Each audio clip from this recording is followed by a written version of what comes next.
পাল্টা কথা বলতেছেন, কি এগুলো আবোল তাবোল বলতেছেন? আপনার মনে হয় মাথায় সমস্যা আছে। হ্যাঁ মা, তুমি ঠিকই বলছো, আমার মাথা মধ্যে সমস্যা আছে।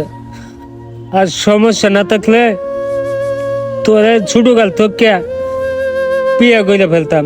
আরে স্যার, কি শুনতেছেন এগুলো দাঁড়ায় দাঁড়ায়? ওনার মাথার মধ্যে সমস্যা আছে, চলেন তো আমাদের কাজে যাই।